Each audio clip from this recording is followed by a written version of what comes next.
Welcome, church family. It's another Wednesday night here at the Oakland Center for Spiritual Living. My name is Paul Presutti. I'll be your host tonight. We have a wonderful speaker tonight, Alena Hutchinson. I'll be bringing her on shortly. And we welcome you to our wonderful midweek service Oasis. And why do we call it an oasis? Because it's a time we can be together as a community to be spiritually refreshed between Sundays. So we're presenting our Wednesday night services in a satsang style with the intention that these gatherings be informal, intimate, and rich. So that's what we plan to do, and that's what we'll deliver. Our annual theme is Timeless Wisdom, Evolutionary Vision. And our monthly theme for this evening is in the month of September, so it's Reaching Higher. And that's what we're going to do tonight through our gifted speaker. If anyone's here for the first time, we welcome you. We invite you to visit our website homepage where you came in, cruise around our website. If you'd like to get our newsletter, you can do that on the homepage, lower left-hand corner. Put in your email address and submit it, and you'll get our village news that shows everything that's coming up for the coming week. Please note that our Zoom team will look to mute you if you haven't done it already, so we can improve the quality of our transmission during this service. So with all of that in mind, we have a wonderful guest opening prayer person tonight. One of our practitioners has been invited by our speaker, Alena Hutchinson, to do our opening prayer. So Zoe, if you could come forward, we'd love to hear you open us up in prayer tonight. All right, thank you, Paul. All right, so let's settle in. Feel free to close your eyes or soften your gaze if you're more comfortable doing so. And let's start at the source of all life, all light, all strength, all creation. The one God, loving spirit, love incarnate, the creator and sustainer of all life. It is from and in this one source that we as a people find our commonality, our tribe, our community. Nothing separates us from the one. Nothing separates us from one another. Tonight we come together as a community to share, to learn, to speak, to listen, as our beloved Alena opens to the grace and to the power and the presence of God and shines light and love and wisdom among us. How blessed we are to be a part of this evening. How blessed we are to share in this love. In that knowledge, may we joyfully begin this evening, blessed in so many ways. And in thanksgiving and gratitude, we say, and so it is. So it is. And so it is. Thank you, Zoe. As always, you're always here to support us on Wednesday nights, and I'm so grateful that you're here. Well, church family, I have a wonderful speaker. Reaching Higher is our monthly theme, and she's going to speak on the weekly theme of transcend and include. She started us with a beautiful meditation at 6:30, and we're glad to have her here tonight. She's one of our practitioners, and she's also a ministerial student. So at this point, we're running a little early, Alena. I hope you're ready. I am. I'm ready. We present Alena Hutchinson. I turn it over to you, ma'am. Thank you, Paul, and thank you, Zoe. That was gorgeous. As Paul mentioned, our theme for the month is Reaching Higher. Already, just with that, we're being invited to venture a little bit out of our comfort zone. And this week's theme is Transcend and Include.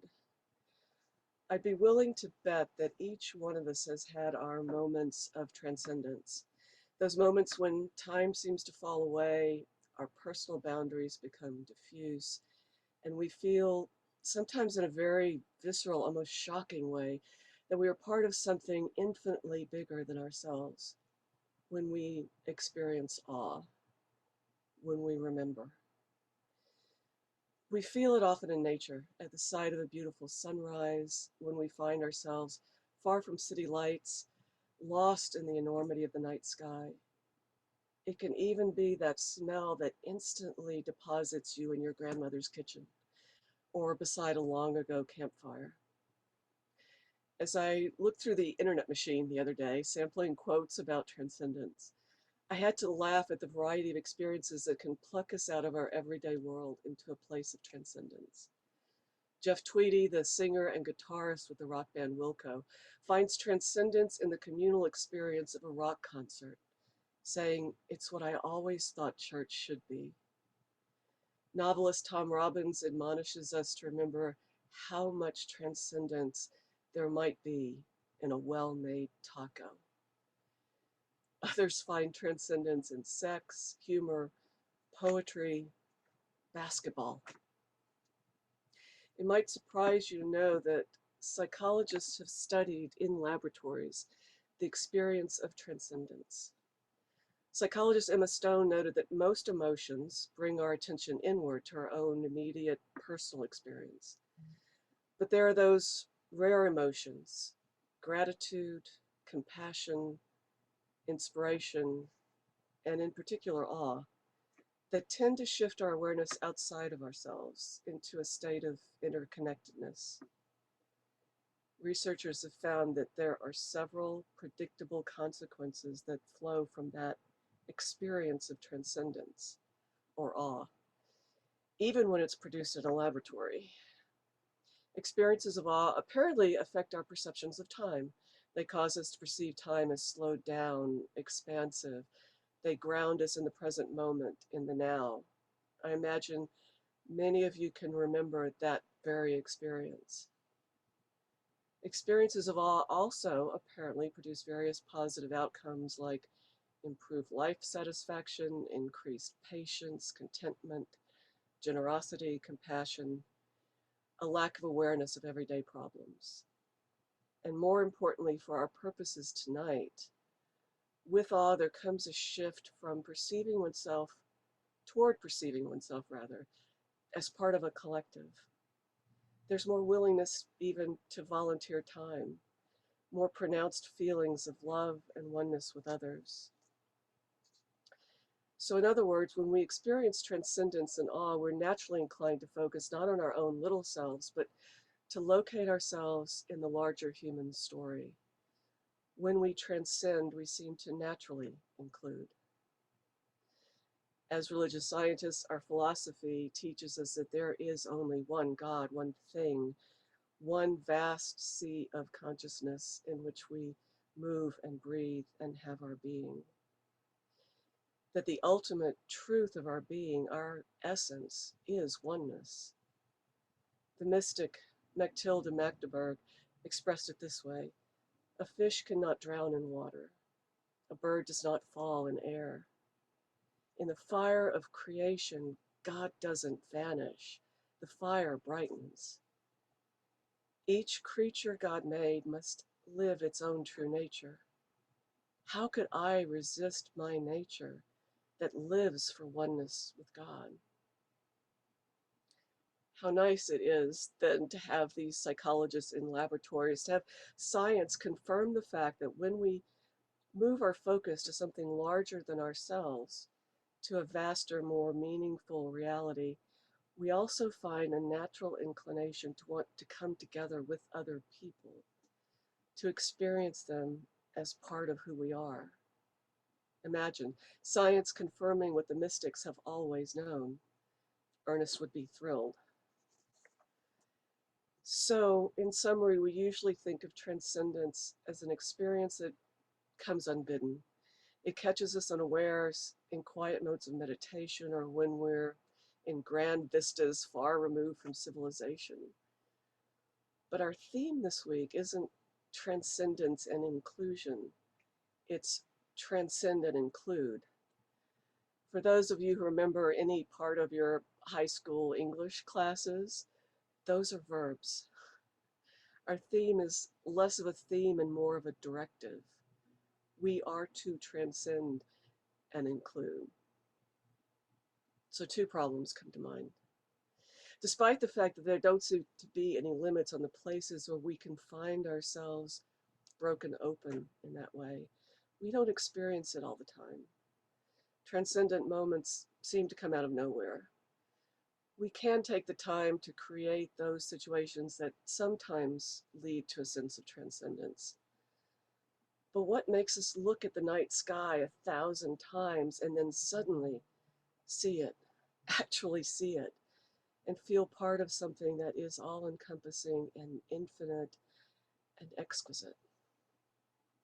Rather than being able to summon up those moments on demand, we tend to think of them fondly, to long for them, to wonder how we can recapture them. I'm going to talk about Martin Luther King in a moment, and I'm reminded here that he didn't say, "Hey, I made it to the mountaintop, come join me." He said, "I've seen the mountaintop. I've seen it." The second problem is that it's one thing to feel that transcendent moment when we're alone, when we're meditating or in nature, and it's all peaceful, and we think about how great it is to be one with everything and everyone. And it's another to experience it as a blessing when we're faced with the realities of actually living with other human beings in community. What happens when we come down from the mountaintop? That's a problem. Whether that community is the world or a nation or a family or our own OCSL village, I'm pretty sure there are folks in our nation, maybe even in your own family, that you are not particularly happy with right now. At Reverend Just Memorial, it was impossible to miss the fact that love was the theme. Our love for him, his love for us, the ways he embodied love. And at the same time, we heard several of our speakers allude to the fact that holding a community as a senior minister or just living together in community can be, I think the word was fraught. It's not always easy or comfortable. Occasionally there is conflict. Some of you may have already heard my definition of conflict. It's what happens when there's more than one person in a room. It's ignoring those small C conflicts that I think results in the big C conflicts that we really hate.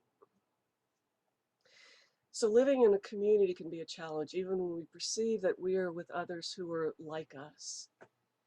And it can be even more of a challenge when we decide to walk our talk and to be as inclusive as possible, when we have to make room for someone who's different. Whether that difference is that they are a different race or culture or sexual orientation or political leanings. Or when the difference is that certain people in the spiritual community think we should change the order of the service or play different music, or we need more social gatherings or fewer social gatherings, or that person insisted that we move the table where the coffee service is in the social hall, which is really annoying because obviously it goes by the door, not the window, right? These things happen. Transcend and include. Martin Luther King has a concept that's useful here, the beloved community. It even sounds beautiful.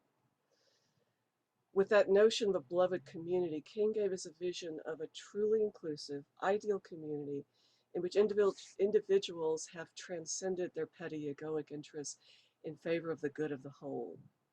He envisioned a world in which we will have transcended poverty, racism, prejudice. He envisioned a community based on love. And he wasn't just thinking of a new international order. He intended that that same notion of community be applied generally to all our communities. On the website, the King Center makes it clear that the beloved community is not some Pollyannish, utopian la la land in which lions and lambs coexist in idyllic harmony. It wasn't seen as devoid of international or even interpersonal conflict. King recognized that conflict was an inevitable part of human experience. On the international stage, the means by which he intended to bring about the beloved community was, of course, Gandhi's method of nonviolence. And I think we mostly understand what the philosophy of nonviolence is. Let's talk about what it's not. It's, first of all, obviously, given the lives of King and Gandhi, it's not a passive resignation in the face of injustice. In fact, in his letter from a Birmingham jail, Dr. King described the tendency for well-meaning people to be drawn into what he called a negative peace, which is the mere absence of tension. I might say the absence of overt tension. Neither is it the old way of hating one's opponents, which King felt was not only immoral, but not productive, a bad strategy. It just perpetuated the cycle of revenge and retaliation. Instead, King called upon his followers to create positive peace, eliminating injustice by actively and courageously confronting evil or discord and meeting it with love.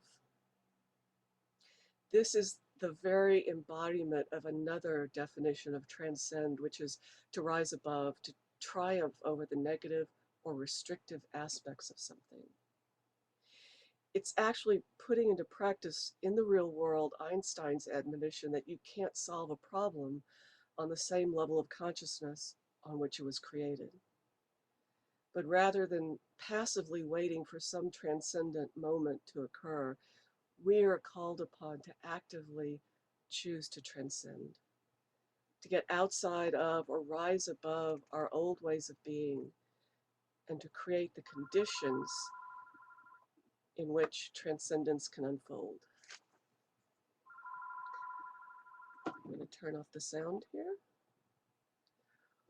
What does this look like in our personal lives? In my psychotherapy practice, I coach clients in a conflict management model that I've developed over the last 10 or 12 years. And here's what I know. I know that in the absence of effective conflict management strategies, in the absence of a willingness to do our own work around conflict, we humans are almost hardwired to default to power struggles. Those look very much like what King described. When faced with a conflict, a hurtful interaction, an invitation to engage in a power struggle, we tend to do one of two things. We seek what King called a negative peace. We go into self-doubt, we capitulate, we abandon ourselves, we go into spiritual bypass. Somehow we settle for a peace that's merely the absence of overt tension. Or alternatively, we fall into what King called the old ways of responding, answering hate with hate, anger with anger. One might add sarcasm with sarcasm or passive aggressiveness with passive aggressiveness. This power struggle dynamic that we seem to be hardwired for, it has its own dynamic. It tends to suck us in. It tells us that we have to engage on that level because our psychological survival is at stake. And the truth is, the only way to win is not to play. To win, we have to transcend. We have to transcend those natural, hardwired ways of responding to conflict. We have to think and respond outside of the box. I've had, it seems like endless opportunities lately to sit with folks who are struggling with conflicts arising out of this pandemic. Conflicts over getting together in person or not, masking or not, vaccinating or not. One client was recently planning for a very important gathering and struggled with the idea that one of her oldest friends would rather skip it than get vaccinated. I imagine her friend was struggling with the idea that my client would exclude her just because she wouldn't get vaccinated. And there was a rather angry email to that effect. In the face of this conflict, my client could have allowed herself to get pulled into a power struggle with her friend. She could have had one of those one of those two common responses. She could have gone into self-doubt, let herself be bullied, abandoned her convictions about what she needed to do for herself and her friends. Or alternatively, she could have responded from a place of anger, guilt tripping, disdain. The temptation was certainly there, but she didn't do either of those things. So my role with her was simply to hold the space where she could do her work, to remind her to take the focus off of what she could not change, her friend's life choices, and move her focus to what she could change, her feelings about the situation. My role was to create a space where transcendence could occur, just to bear witness. We revisited that situation several times over several weeks, sat with feelings of anger and hurt as they softened into sadness and disappointment. She kept returning to her desire to avoid blame and judgment and to come from love. In the end, the friendship may be different in the future, but my client was able to avoid letting that situation color the whole history of their relationship in her mind. She was able to avoid creating more hurt. Another client recently faced a similar situation. He was also on the pro-vaccination side, and he was ready, sadly, to give up regular gatherings with an old, closely knit friend group if one of his friends followed through on their plan to be there unvaccinated. When he told me about it, he had already done the work. What he said to me was, I'm going to tell my friend what my position is, very clearly and with great love. Ernest Holmes says we have a spiritual bank account, great forces that we can draw upon and deposit in our own minds to have available for use in just such a crisis. But if we want to draw love from our spiritual bank account, he says, we have to earn it first by practicing love. He calls this one of the great secrets of nature.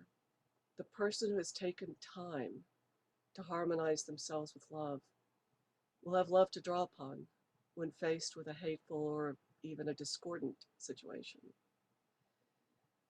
We can harmonize ourselves with love in many ways by putting time aside for spiritual study, affirmations, meditation, spiritual mind treatment,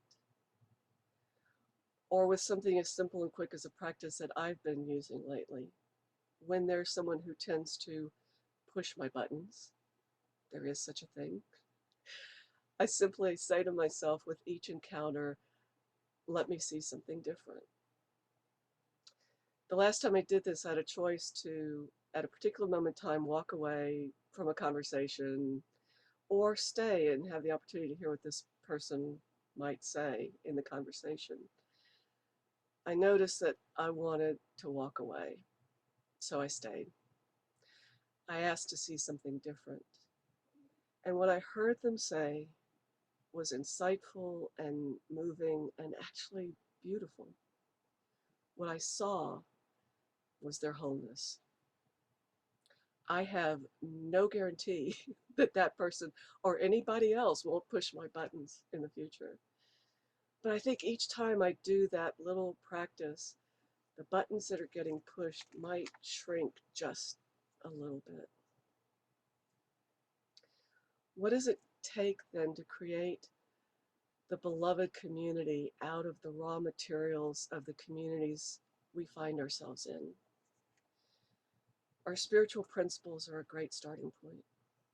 Knowing that we are one, that God is always present in every situation, that we live in a universe held in divine order, even if we can't see it in the moment, that we are called upon to put love at the center of every interaction. We have to realize that it's not about trying to force the other person to change as much as we would like them to sometimes. Or as Reverend Jeff used to say, the work is always our work. It may require willingness to confront injustice, to address what, in Emerson's words, insults your soul. It may require being willing to enter into a dialogue to reconcile differences.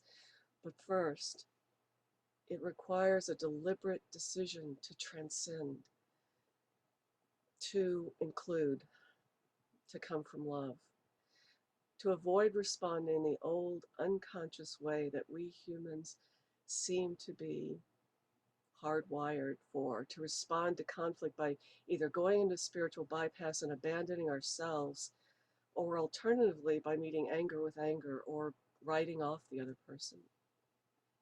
It requires we build up our spiritual bank account so that we can more easily call upon it as needed. It may require action in the form of courageously confronting injustice or injury when it's necessary and in ways that are prudent. It may require action in the form of inviting others into a collaborative space where differences can actually be reconciled. I think it requires one more thing. King based his idea of the beloved community on the work of Howard Thurman and a theologian named Josiah Royce, also a local guy from Grass Valley. Royce not only made community the central focus of his philosophy, he also said this: when members of a community deal with conflict or transgression or evil, not only by calling it out, but by doing their own work to heal any injury or wounds caused, when they bring love to a situation, it not only heals the community, but leaves it stronger than it was before. When we think of community, especially our village here at OCSL, how do we think of it? We naturally, as human beings, experience on a regular basis little inconveniences, annoyances, hurt feelings, simply from being in the same space as other people. Do we just tolerate that for the sake of reaping the other benefits of community? Do we define only some of our experiences in community as good? Or can we remember that every encounter we have with another person is an encounter with the divine? That it's an opportunity to do our work. To know that when we do our work in consciousness, we rise and others rise with us.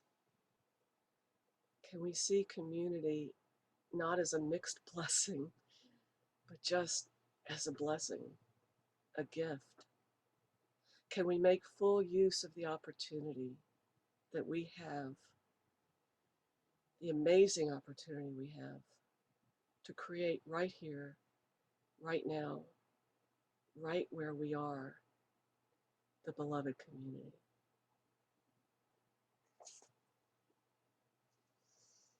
So I would invite everyone to just take a breath. Let's take a moment, maybe a minute, just to sit with our thoughts. In a minute, we'll have a time for sharing. And at that point, I invite anyone who wants to share to maybe unmute yourself, wave, etc. But let's just take a minute first to gather our thoughts.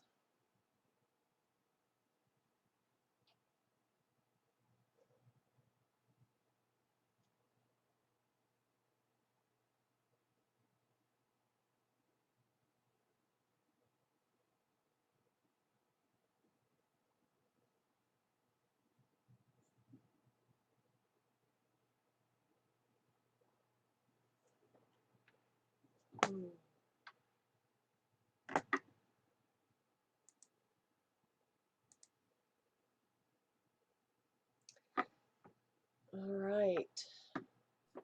So we'll open this now for any discussion you guys might want to have. And again, just unmute or raise your hand or use the little hand icon.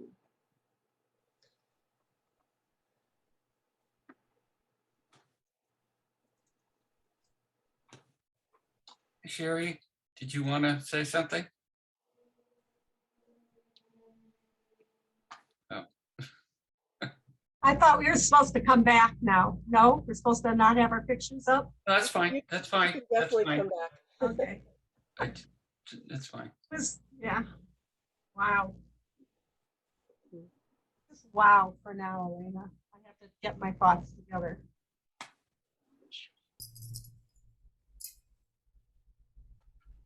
Jerry? Hi. I just thank you for giving us a moment at the end of your talk to just let that sink in, because it was quite lovely. And what really stood out for me is when you said every encounter we have is one with the best of encounters, or even the loving kind encounter. I think of that, the Course in Miracles saying everything is either love or a call for love. Yes. Yeah. And I think also the pushing of the buttons. I love that one. I guess you've heard it. You may have pushed my button, or what is it? I may have pushed your button, but who installed it, right? That's what came up for me, because it happens to us. And just, We yeah. have them. Yeah, we happen. But love is, or as our beloved Reverend Jeff would say, love is the greatest power. And just remembering that, knowing that, and knowing the healing energetic of that. So thank you, Alena. That was fabulous. Thank you. Anybody else? Robert? I really appreciated the Justin activism is not antithetical to spiritual growth. In fact, if you look at, Gandhi or Martin Luther King or Mother Teresa or Desmond Tutu or, bunches of activism was an expression of their spirituality. And I think that's really important. And the other thing, what you saying about community and the reminded me of, there's a line from Rumi, and I won't be able to do it justice or remember. If we don't rub up against each other, how are we to become smooth? Idea of like the way you polish gems is you mix them up and make them rub against each other. And, Right. yeah. I'm complete. Thank you. Thank you. And her struggle with her family or her friends, and you said a lot of things, but the one was that your mode of approach was to remind her to take the focus off what you can't change and focus on what you can change. Yeah. Right. That I find myself more and more wanting to just and the courage to change what you can. But I think anxiety makes us want to change something out there. And so we go to this, well, they need to change. And it's about bringing it back in. And because once you're out there needing other people to change, feeling before, which is not a good feeling. So it's really about bringing it from the outside back in, from your thoughts into your feelings. And feel like, what are my feelings informing me of at this moment? What do I need? What do I want here? Talk to them after all. That was just mine to do. So. Of watching for my boiling point and my anxiety rising, and I'm gonna pre-meltdown, notch that into my thermometer. So. Hi. Green. Hi. So one thing that I wanted to say was that I think it's very interesting perspective to look at it from like disagreements or confrontations. But remember that it's not personal, and the confrontation, like we were just saying, like you were saying, it's part of the human makeup. So sorry about that. I was eating something.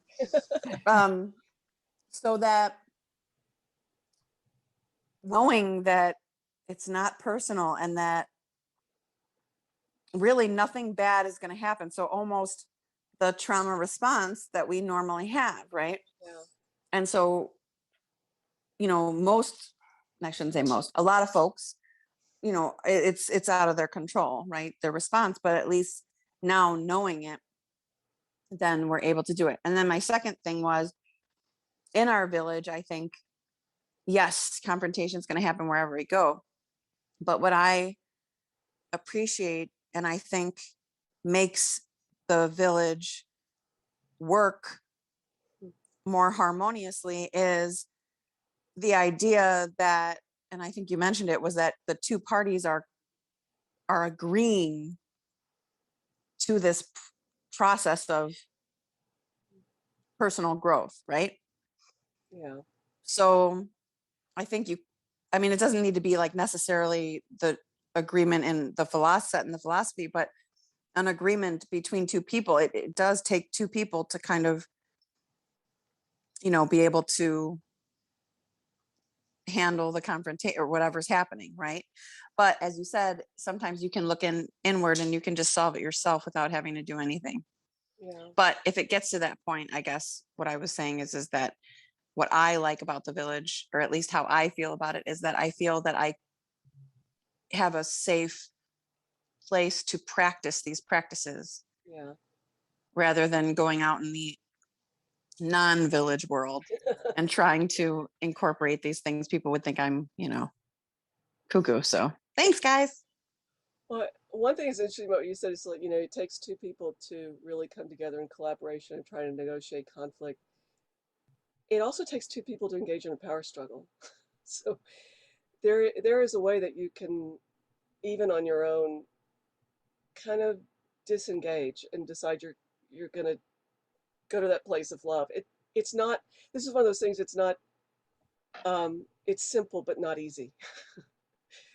Obviously it's really hard not to fall into these things, but if you can pause and remember, oh yeah, I'm wanting to do this differently, it can, even by yourself, you can make a difference. And it brought up something else you said, brought up for me. A lot of us have read that book, The Four Agreements.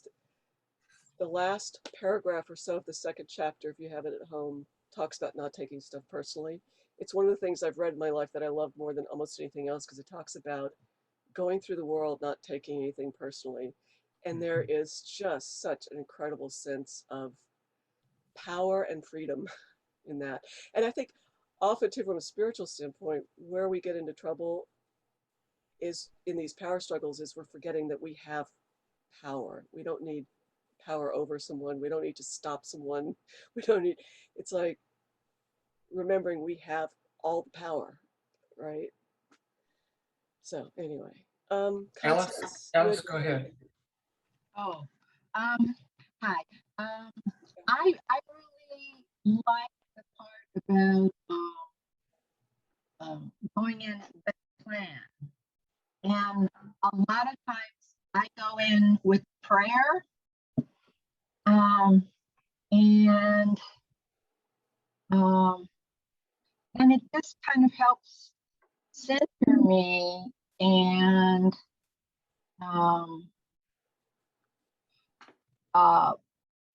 pulls me into a better perspective, a better place. So I liked, I appreciated that, and there are many different plans, um,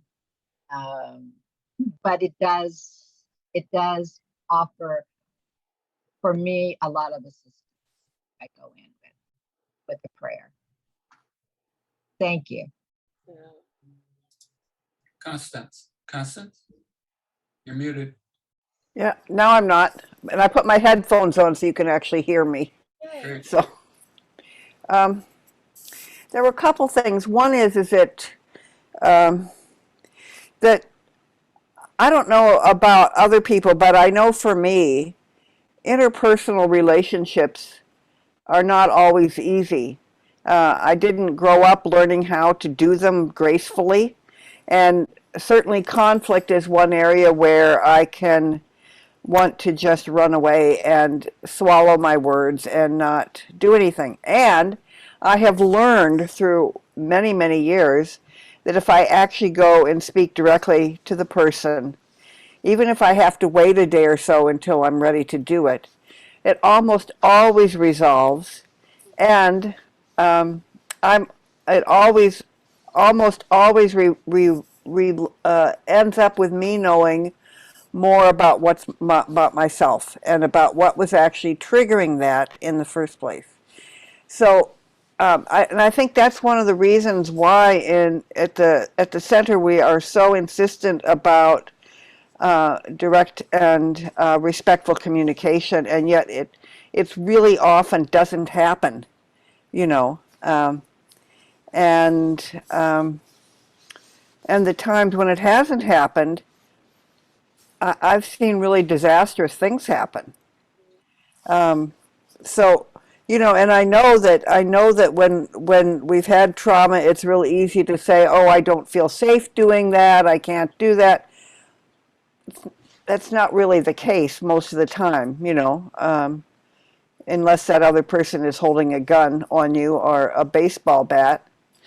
That's the one thing I wanted to say. And the other thing is that about power struggles, that power struggles have been one of the biggest lessons in my life. In my 40s, I had a job I totally adored, absolutely loved, and I found myself continually getting into power struggles. And finally I said, enough is enough. I've got to find out why this is going on. What am I doing here? So it put me into, at the time I didn't have a spiritual community. I went into therapy, and it was amazing because I really had to go very deep, and it was an incredible transformation. So so power struggles can be a real teacher. They're never fun, I must say, but you know, particularly for those of us who are conflict avoiders, and yet they're really important. So Thank you. There's something you said about, oh, that you weren't taught how to do conflict. I think mostly we're not taught really how to do conflict. Um, and what I noticed, I've done a lot of work for years with couples, and it got much easier when I stopped trying to get them, well, just talk to each other, because if they could do that, they were already been doing that. It's hard. It's hard to face conflict. It's hard to ask for what you want. And what shifted everything was starting with where they were now, which is they tend to fall into these power struggles. And how do you notice that and get out of it and overcome the hypnotic effect they have on you and come from a different place, transcend them, and then, you know, learn different ways of negotiating conflict, because then you have a basis for saying, well, if we're not going to do that, we have a different way to approach conflict, so I'm less scared of it now. Yeah. And Sherry, you Sherry, say yeah. something else. Sherry, go ahead. I'm unmuting. Oh. Oh my gosh, so much is going through my head tonight. I just looked at the news today, and there are 4,184 reports of unruly behavior this year on airplanes. 3,057 of those were mask compliance. And I just looked at that and thought, oh my goodness, you know, I mean, I have a fear of flying anyway. So now I watched a couple of those things on the news the other day. And I'm thinking, how do you get to a place of love with this kind of thing that's going on in our country? And I get back to, okay, I can't go on those planes. I have no intention of doing that and sorting all that out. But just to see the craziness, the insanity that's happening of people growling on planes and getting on news. It's so rather than focus on that, I have to say, okay, what can I do in my life that to promote this transcendent include that you're talking about? And I have some situations, of course, that I'm just watching right now, power struggle, etc., and what to do with it. But I also want to make the point, Paul said in the beginning, you mentioned principle, and he said, I went in and worked with systems. Sometimes a system has to go. I know we're talking about the village and church and everything, but sometimes a system is so rotten that it has to go and be built from the ground up again. And I I was involved in that for 3 years at a high school where the racism was so systematically discriminatory that kids of color were not allowed to go to college. They were not allowed to take the classes to go to college. And all white kids were in the college classes. And trying everything to get people to work on this. It was awful. And so it ended up tearing up the whole system so that kids could go. But when you're looking at a smaller thing where that's not the case, then the personal responsibility.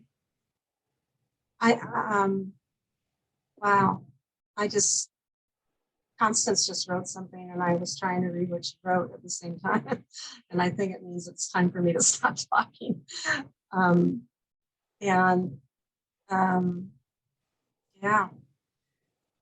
Just a lot going on. And every time I listen to you, things get stirred up in me that I think about for a week or weeks afterwards. And that's what's going to happen tonight. So thank you for the depth of it once again. Blessings. Thanks. You know, I think about the masking for as an example, you know, it comes up as the idea that we need to come from a place of love. That doesn't mean you don't set boundaries, right? In all sorts of different ways.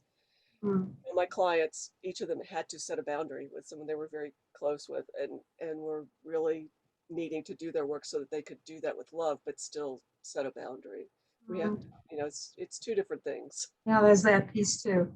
Yeah, when you talk about coming with love to deal with conflict, whether you talk about forgiveness for something that happened in the past, you also get to set boundaries and decide what you will have in your life and what you won't have in your life. Yeah. Yeah.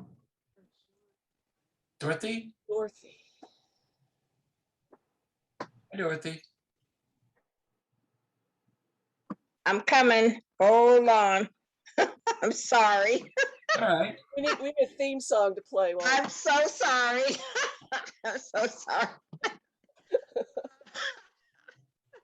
Forgive me for my non-technical brain, okay, because I'm not there. But, you know, I came in late and I apologize for that. But what I wanted to say was, why are we now dealing with this type of topic when what we need to be doing is to bringing each other together for the love and the growth of our community? Why is there this separation about people being above us, below us? I don't understand that. I will be a practitioner for almost 20 years, and I have been in this community since 1981. And Alena, I know you are a professional therapist, but you are also a new practitioner. And the difference is therapy and practitioners are two different entities.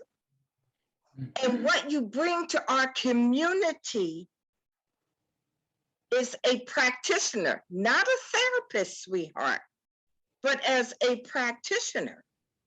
And what we do as practitioner is to serve our community and our minister.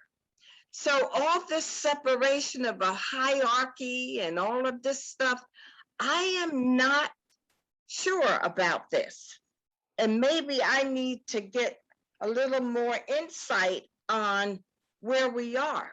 But when I became a practitioner, my vows were about serving our community and what we could do to enhance our community, not about you being above this person and that person. So maybe I'm misinterpreting this whole service today, but my thought is this.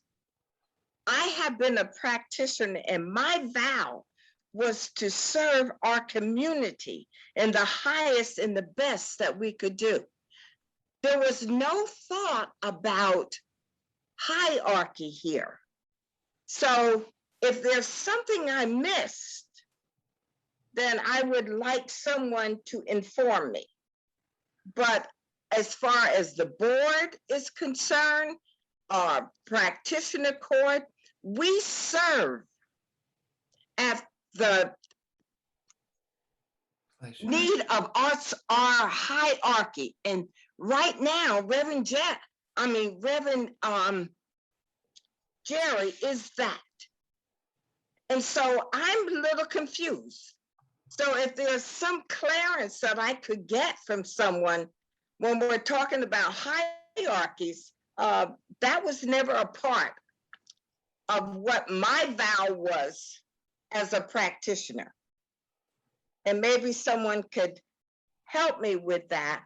But my role is to serve this community in the highest and the best that I could. Now, I know it's a little different being a professional therapist. And as you now are a practitioner, Alena, I know you have to separate those two things. Being a practitioner and a therapist are two different things.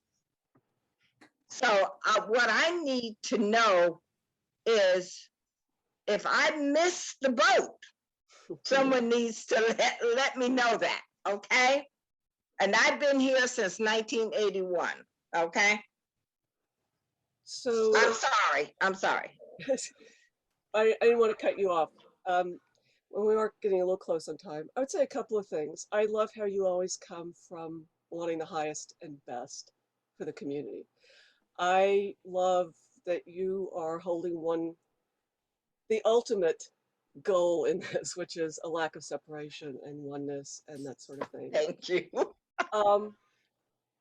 You said you came in late. What I would invite you to do is, it's going to be on YouTube, listen to the talk, and if you find talk about hierarchy in there, that we should have hierarchy or one person is above another, let me know, because I don't think I talked about that, but you let me know.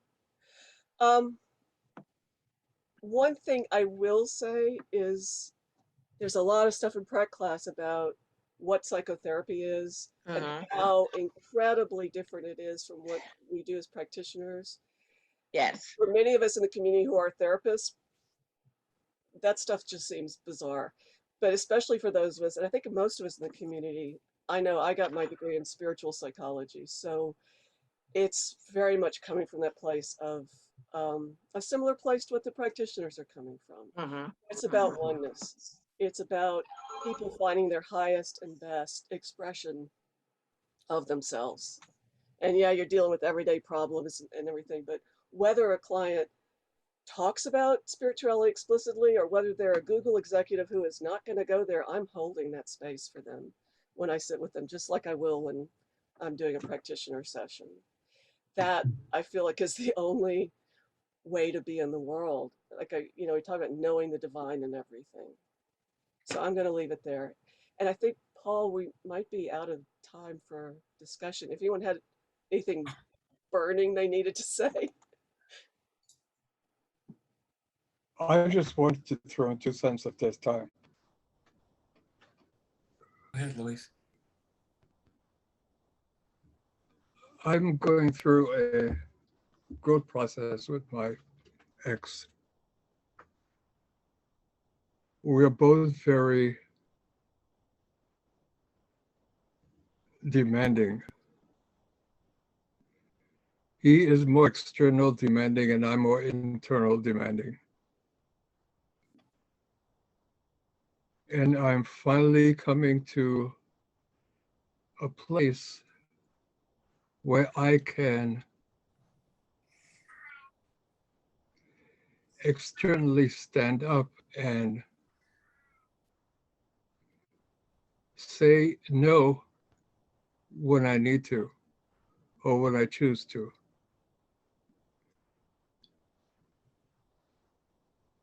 I also have a therapist and we're working on the process that I have for example, I have to use an example because I'm not quite verbal at this point in terms of accuracy. It's like having a table with 500 jars on it. And each jar is an emotion. And each jar is a different size based on the amount of years I've put stuff into it. And every time something comes to me from the outside or from the inside, I have to go to that jar that I have placed all this stuff in and determine if I'm going to jump in the jar or set it aside.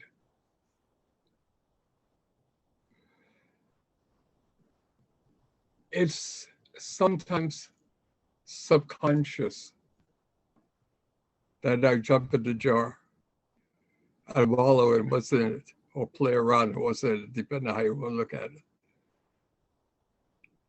I don't have, and another thing is the fact that I don't have a belief that anyone is right and anyone is wrong. I am now looking at the world as 100,000 different points of view. And each jar in each life, being that it's a different size, they will come or react in terms of how much stuff is in that jar for themselves. It is not my business how much stuff is in that jar. I have to hold to the fact that I am not jumping in my jar because they've jumped in theirs. Yeah. That's all I have to say. Thank you. Thank you. I'll just say this quickly. It brought up one thing for me, which just seems like when we are really aligned with our spiritual power and know that we have it, when we feel comfortable setting boundaries and protecting ourselves, that's the place where we can really be compassionate with the other person. Because now we feel safe, and now we can be really compassionate with where they are. Paul, you're up. Yes, it's been an interesting evening, reaching higher. Indeed. I want to thank you, Alena, for being bold enough to go out there and talk about transcendence. That's not an easy thing, man. It's not. I have my own boiling point. I have my own boiling points and my own buttons that go off that I self-installed. I don't need any help from anybody else. You know, I do pretty good at self implosion. Oh, God bless you for being here tonight, and everybody that decided to be here tonight, because I do believe we're in the right and perfect place. And you brought a lot of things through. Again, I want to appreciate Martin Luther King's letter from the Birmingham jail during the Black Lives Matters movement on a Wednesday night when all that activity was going on right in our faces. Someone talked about reading it, and I had never read it. And now I'm going to go back and reread it for the points that you brought up tonight. And I think I'll discover even some more nuances in it that I didn't get. So thank you for bringing that to light for me. Conflict resolution is what we should theme tonight. With that in mind, one of the ways to avoid conflict resolution, I believe, is to communicate. And the way we communicate is through announcements here. So I have a series of announcements, and I'm working with Dr. Barbara on the PowerPoint. So Dr. Barbara, if you're ready, we're going to start. You want to talk about a fun time. It's going to be on Sunday, September 12th, this coming Sunday.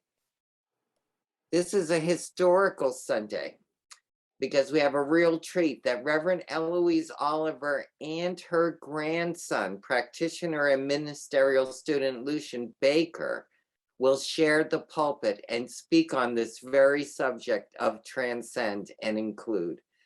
So please join us physically and in person in the sanctuary, or watch them and the service live on live stream or YouTube. Service starts at 10:30. Please know that if you'll be joining us on Sunday in person, everyone is required to wear a mask inside all of our buildings, and we will be practicing social distancing. Then, doubleheader, Reverend E, next Wednesday, September 15th, where she'll continue to enlighten us on our September theme of reaching higher.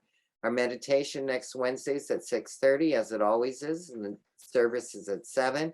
Our Wednesdays will remain in Zoom for the Yes. time being. Okay. Save the date. This is hot off the presses. Friday, September 24th and September 25th for the Courtyard Church Bazaar. This is a Marie Kondo clear off the social hall stage sale. We have been collecting stuff through the pandemic, stuff left over from the last sale. People have been cleaning out their houses and saying, when are we going to have a sale, Paul? So we are not accepting any new donations. Let me be clear here. We are not accepting any new donations. I'll do a Joe Biden on you and whisper so you can hear me more clearly. There is an abundance of great items for sale, so mark your calendars. Again, for Friday and Saturday, September 24th and 25th, it'll be open aired, COVID safe in the courtyard. However, if you're interested in volunteering to help set up and support the sale, you can contact me. Both Trish and I are working on this, just like the last one. 510-303-2273 is my number. Please feel free to call me if you're interested in helping out. Saturday, September 18th is Coastal Cleanup Day. To take part and be a part of keeping our coast a place of relaxation and enjoyment, go to the events page to sign up. It's nonprofit partner application time for 2022. This program has been a major success and has forged many bonds between Oakland Center and nonprofit organizations. Please nominate your favorite nonprofit by October 1st. The application is on the website and also in the Village News. The Board of Trustees is sending out an email to members in good standing about the new Minister Search Committee. Watch your email on Friday, and I understand it'll be coming from Robert Leeds. Speaking of Zoom, Zoom has a new update policy. If you want all the details, you can ask Constance at constance@oaklandcsl.org. The bottom line is if you want to continue to access Zoom easily, make sure you have the latest version of their software. Put it on your calendar and update at least every 6 months. Let's see, next is, if you'd like to make a memorial donation for Reverend Jeff, his family is asking you to donate to the capital fundraiser for the CSL Youth Camp. The link is on the CSL homepage, csl.org, or it's also on our homepage, oaklandcsl.org. I have some breaking news, a last minute. We don't even have a slide for it, but I want to let everyone know that our youth and family team, under the direction of our youth and family coordinator, Jackie Onapetti, will be having a soft opening this Sunday. So our children and youth are invited to attend and enjoy our youth and family opportunities as a part of the Sunday service. As always, everything is located on our website. It's the best place to go to get all the information. I said earlier, if you're new, make sure you sign up for our Village News. We'll get the weekly information that's on our homepage. Don't forget our small groups that are meeting. You can see that on the events page. The events page has a lot more information than what we're reporting tonight. So please check it out. With that in mind, thank you, Alena. Let's all show some appreciation to her. We appreciate you. I want to also say thank you to Peter and Dr. Barbara and Alice and Luis in the background tonight on the Zoom team. With also a thankful heart, let's talk about our offering for tonight as I pass our digital collection bowl, cube to cube to cube to cube. I receive your gift of time, treasure, or talent. That's what Reverend Jerry says. I like that. It's a tongue twister. Time, treasure, or talent. So as we're collecting your offering in this digital world, let's recite our affirmation. Joyously I give with an attitude of abundance, knowing that as I give, I do receive. We bless you and we bless your offering, whatever form it comes in. However, on the next slide, I'll show you 5 ways of form that it can come in. 1, you can use the donate button on the homepage for credit cards, or you can mail it at the mailing address. Or if you're hip like Lucian is, you can text it at 510-327-3431, or you can use Zelle. I don't even know who she is, but I like the donate button. That's pretty modern for me. So that's where I go. But the 5th way is if you come to church on Sunday and attend, you can put it right in the offering basket. So we have 5 ways you can contribute. And we're so grateful for your contributions. Thank you, thank you, thank you. So with that in mind, I bring Alena forward and ask her to close us in prayer. I appreciate it. Okay, let's just settle for a minute. Take a couple of deep breaths. Let each breath be a little slower, a little deeper. Bring us a little more to that center of our being where there is only oneness, where there is only peace, where there is only the one. That one that expresses as each of us in our own unique, indescribable, beautiful ways. That mosaic that makes life so much more interesting than if we were all alike. I bless this meeting. I know that every word spoken here was the word that needed to be spoken. That every word that was spoken is what everyone needed to hear, that it landed in the way they needed for it to land, that is because we are living in a universe that is held in love and divine order and peace. I know that we will take this little extra dollop of oneness that we might have gotten tonight by being here together into the world with us, that it cannot help but radiate out from us, that everyone we encounter can feel it, that as we rise, everyone rises. We are so blessed being in this community. I speak my word into law knowing that it can only say yes, and it is saying yes. And so I let go, I let God, and so it is.